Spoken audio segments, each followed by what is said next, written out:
good evening, or good night, whichever is your preference right now. If you're watching this in live or later on, thank you for tuning in.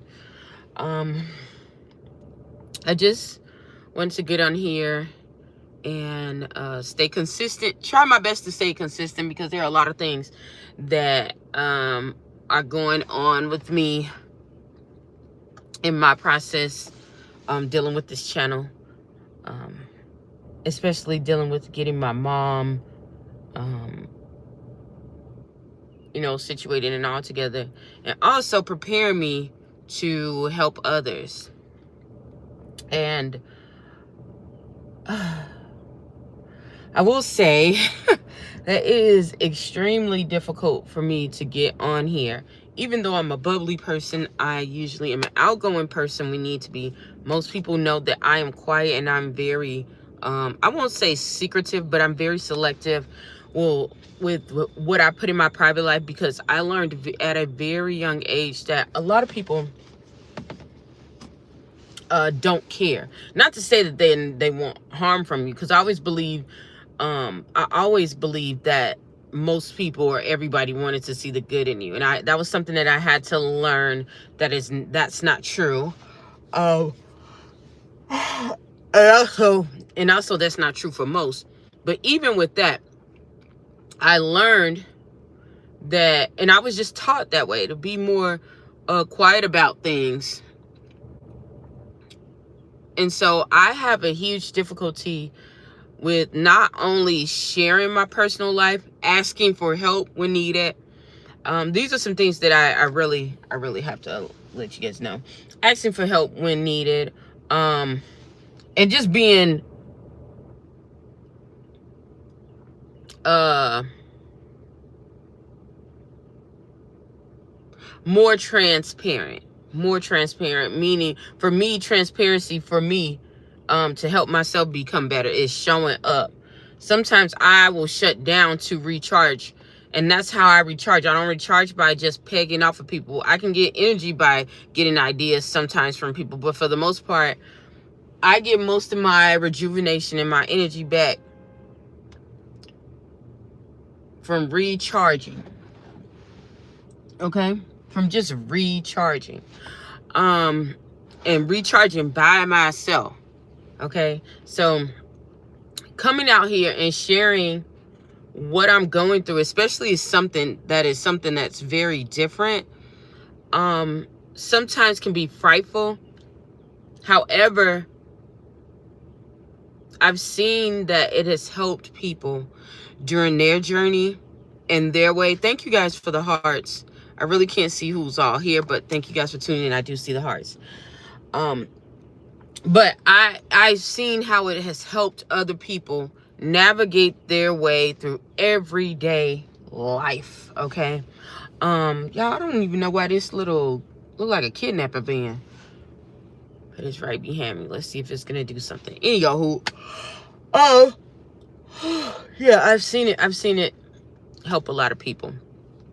And so that has given me the courage to just keep going and pressing forward, even through my ups and downs, even through not getting my mother out of the mental institution fully, during this whole process. It has helped me to show up, and that's to be more open with you guys, as well as being open with myself, and it's letting me know that it's okay to stumble and fall, as long as I keep going. Sometimes I don't get to see that process, and I'm seeing that with sharing this with you guys. So yeah, that's what I wanted to say, and I wanted to say thank you for allowing me to share my story. Now, with that being said, helping the homeless and helping people get back on their feet and getting to a point of stability has always been on my mind, has always been on my heart. If you guys don't know, I made a video about how I got a scholarship from my president, which is Donald J. Trump, before he was even the president. Okay. He had a whole bunch of casinos, and one of the things that he would have a tax write-off is that he would give these scholarships to people who would write, why do they need the scholarship? And so I wrote the scholarship, I wrote the essay. Long story short, I ended up getting it, but the details about it was talking about regaining stability to fight against homelessness. And I did not know that all this time that God was preparing me to get in here and to talk about that, y'all, to get in here and to talk about this later on in my life, being a full-grown adult. At that time, I was, I think 17. If I wasn't 17, I think, yeah, I won the scholarship at 17. They gave it to us towards the end of the year, I think like the end of May, and my birthday is in April. Actually, my birthday's coming up this week. And so, that's how I ended up getting it. So I didn't think of what was going on. I just looked at the patterns and I wrote the essay based off of the dream, and based off of not only that, but based off of the programming that they told us in schools. Now, I don't know about anybody else, but when I grew up in school, they said that we would be growing food in our backyard. We would be in these condos. We would be, there would be more people in condos than houses, you know, and people who would be upscale. There would be other people in like apartments and things like that. But most of the world would be like condos and things like that. Very few people in these country areas, but they were kind of programming us based off of, and I saw this very young, based off of how we participated in school, how we interacted with people, how we test on our tests. People say that this does not happen in the States. This happens all the time, and this happens everywhere, okay? That system has not changed. It will never change. If another system comes, they're going to use the same rubric to assign you different spots as far as where you're going to be, okay? And I'll tell you this, based off of that rubric, they know who are risk takers. We used to take tests that it would show you if you're one of the people that like cooperate, are you a risk taker? And I'm not talking about Carl Jung's tests or anything like that. I'm talking about other tests, many other tests that we are trained on. You know, who is more willing to program? Who's more willing to go past the norm and investigate and find things like that? So I've always been that kind of person. I've always been labeled as a risk taker. When we had these standardized tests, I remember the little things and they would say risk, things like that. And, you know, I looked at that as a bad thing, but now I see that it is a good thing, because I can see that I'm a person that will stand on my own I will stand on my own for the most part. And even when I'm wrong, I'm able to get back up, admit that I'm wrong, and make corrections, you know, to make a situation better.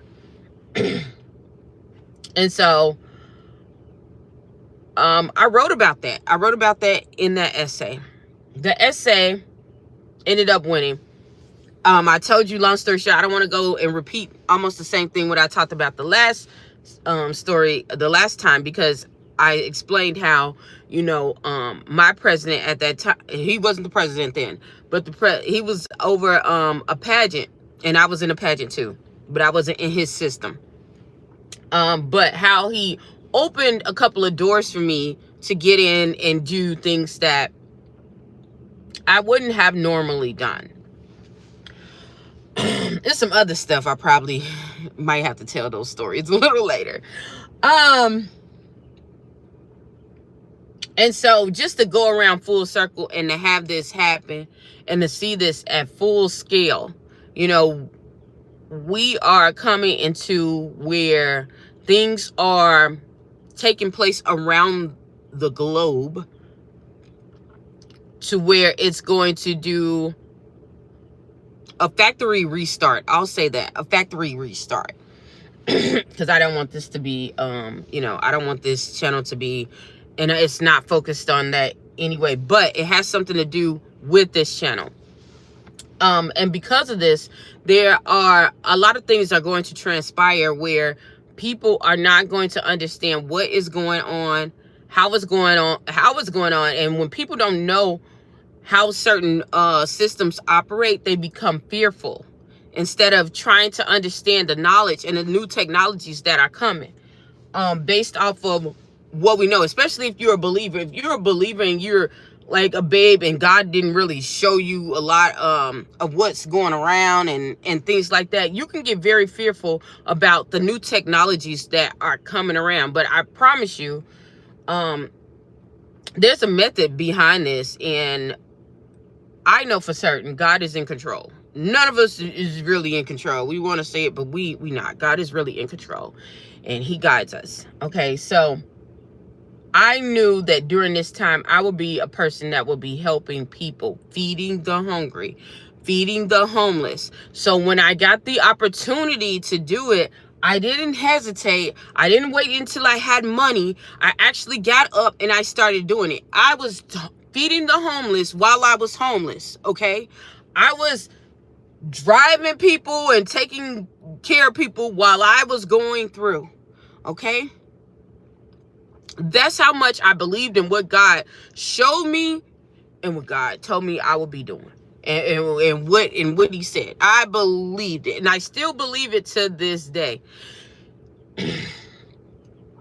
And I believe it even more so now than anything, because God has just been showing me like flashbacks of everything that I've been going through. And not everything, but most of the stuff that I've been going through, and showing that I have been in true alignment. I'm thinking that I'm off alignment, you know. Like, what is in God's hand, he is able to keep. That is true. I am in alignment. Just because it was a lot of shaking, a lot of pressing, a lot of attacks, a lot of things going on, a lot of interference, things like that. I thought I was just so off. But that was part of the process of going through it. And so, yeah, I'm grateful. So hopefully if you guys see that, it'll give you some indications to keep going. Also with that, today I had to get prepared to pay all of my bills, okay? This is something that God really like started focusing with me on. Not waiting to the last minute to do stuff. Not waiting to the last minute to do stuff. When you are getting blessed, understand sometimes you have to knock unwanted tension, unnecessary drama out of your life, out of your way. And the best way to do that is to handle your affairs ahead of time. I used to be a person that was like this, but when I began to get attacked, I got tired, drained, and you'd be like, oh, I'm not going to do it. I'm not going to do this. Oh, you get some extra. I got time. And it would just push back. And I see how that sets you back. Okay. And that's something that he has been pushing me hard to do. So that's what I've been doing. Putting things in motion ahead of time. Okay. Putting things in motion ahead of time. This is crunch time. I know for me and a lot of you guys that are listening, the one person that is on here right here listening, I don't know if anyone is in hidden that's watching it, but you know, if you're watching this, it's probably a chance that, you know, God is probably tapping on your heartstrings to get prepared for things to come. And I'm not saying that, you know, oh, it's all doom and gloom, because it's not all doom and gloom. It's not all doom and gloom. For the most part, it's great. I know for me, it's great. Okay. And I also think doom and gloom, you know, things for me is different. Once I know I'm on the right path, no matter what it is, it's never doom and gloom. I don't give a care how bad it is. I know I'm walking in the right path that I need to go, my right, you know, life path of focus that I need to go. I'm not, you know, too hesitant. I'm not in anxious mode. I'm not in anxiety. I'm not in, you know, depressed mode or anything like that. I know this is just part of the process, you know.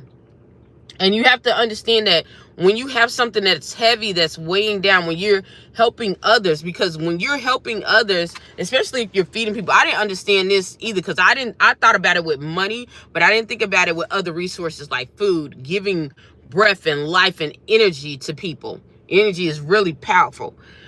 When you're doing this, you have to really fill up your cup to the max. You have to take care of yourself to the utmost degree. Okay, otherwise you will be drained. I've tried this many times and I filled up a lot of people's cups and I'll be so drained because I gave all my energy and didn't know how to reserve it. You see, and you have to be selective too. Being selective too, you know, because sometimes you're filling up people that don't need to be filled up by you because they don't understand what's going on, or what's, you know, it's just not their time, or somebody else is assigned to them. And so those things can happen. But like I said before, there's a lot of things that, because I'm designed to help other people, I have to make sure that my finances are in order. I have to make sure that I cross my T's and dot my I's and make sure that I am ready to serve. Okay, because you can't turn back once you're ready to serve and you're really ready to help people. Because if you don't do it correctly, you could be the next one that needs help. And no one can, I promise you, it's not a good feeling trying to help people when you need help. That's drowning. It's drowning. That's something that God had to show me too. That's drowning. Okay. The other thing about this, I talked about this earlier about removing people out of my space who are not going in the same direction as me. When I said this, for one, I meant it because I've seen it firsthand where you could be dragged down. You could be drugged down when you're trying to go into a direction because people get afraid. If they're afraid, they don't know the unknown. They're afraid of the unknown. They're not willing to walk and get more knowledge and educated on things. They will try to pull you back. They're not trying to do it on purpose, but they will pull you back because they're nervous and they're afraid. And sometimes they just don't want you to be hurt. Okay? They don't want you to be in a hot seat. Sometimes these people are looking out for you, but they don't know what it is. They're looking out of fear. Okay? Not of what is. And a lot of us do that. It's not, you know, like somebody picking on you. There are some people who try to hold you back because they don't want you to succeed. But a lot of people don't do that out of that. They do it out of fear. They do it out of fear. Okay? But either way, it doesn't matter. You know, it doesn't matter. That's just like somebody who went and attacked you and they had a mental issue. If they attacked you and you got hurt, is that different from somebody? Does that make the wounds different from somebody who intentionally attacked you and you got hurt? No, the wound is still there. You still hurt physically. Okay? All right? And so, yeah, you have to prepare yourself for that. And my thing is, I've talked about this before. Family. You know, I don't have it so hard with the people that are my age or older because I've learned how to detach. But I'm learning that another mechanism that people will do, is they see that you have a heart for kids or a heart for their loved ones or something like that, and they will try to put you in the middle of it or make you so concerned about that person so that you can lean and grasp onto that. And I had to catch myself. This was something that I had to learn. You know, most of the time you don't get this by just observing. You go through experience by seeing this, you know. And sometimes it'll help because sometimes you can reach out to that loved one and they're able to respond to you a little bit better. But in this case, I see that's not, okay? I see that's not the case. Some people come around you for a complete and utter come up. When I say utter come up, meaning that and it's nothing wrong with coming around somebody for I don't care what anybody say. It's not bad to have somebody to come to help elevate you. But it is something when you're around someone who you despise and you really don't mess with, but you're only around them just to get something to go up and you're pretending, you know. And so I started seeing that.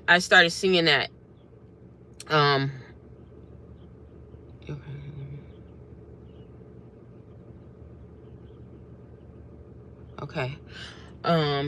Sorry, that was an update from my phone. But I started seeing it. And did it hurt a little bit? Yes, but at this time, you have to understand, you have to plan accordingly. You know, what do I do to make this situation better? Now that I'm in this situation, and a lot of you guys are going to have to look at this too. When you are in these situations, what plan do you set up to alleviate the situation? Now, I promise you, once you get those plans in place and you see that it's going to work and you follow those plans, it makes your life a lot easier. It makes your life a lot easier. I don't know what someone said, but it probably wasn't nice. So I'm going to keep going. So, yeah, make plans. Make plans. You know, they say, it's a saying that says, if you fail to plan, you plan to fail. And I really do believe that. I really do believe that. During this time, you have to plan who you're around, because people who you're around the most will influence you. Are they taking you away from the habits that you usually do? You used to exercise every single day. Now this person is around you, or these group of people around you, and now you barely getting out of the bed. Or vice versa. Or vice versa. You know, you couldn't get out the bed. All of a sudden, these people are around you, or you was getting attacked. You was getting attacked. That was another thing that I was getting. You getting attacked. And once these people go around you, it's all calm and bubbly and everything. People think like, oh yeah, that's a good thing. That's not always a good thing. It's not always a good thing, you know. But it's up to you to find that out. So yeah, my skin is clearing up, thank God. Yeah, just find out. You know, you start seeing that, find out what's going on. Or people you haven't heard from or seen in a while. Now you know, once you were down, they was around, but they really didn't help. But now when you start coming back to yourself,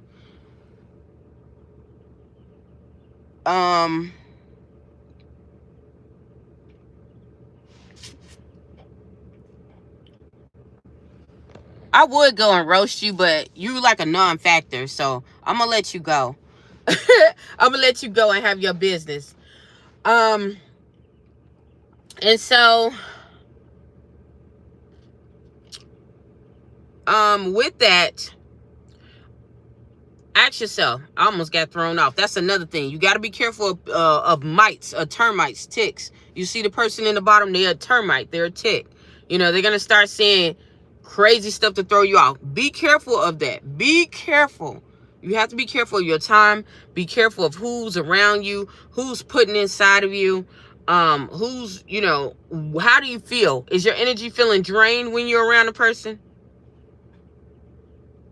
And when I say drain, I'm not saying drain that you gave out your energy and you saw it manifest and it's helping other people and it's helping things, and it's after you got finished, you got tired and you got rejuvenated. I'm saying when you got finished, you felt so drained you couldn't move. Every time you be around this person, you drain, you know. But somehow you keep going around them. Some people will say that's a nervous system flap. That's a nervous system. That's a pattern in the nervous system, coping mechanism or reaction. It's not always a reaction. Sometimes it's pulled to you. Sometimes it's, yeah. So just be careful. Be careful of those things. And so, yeah. As far as the issue with my mom, she has been okay so far. I still have to wait for a couple of tests. They have to make sure the evaluations are okay and that she is ready to be out in a space where she is safe.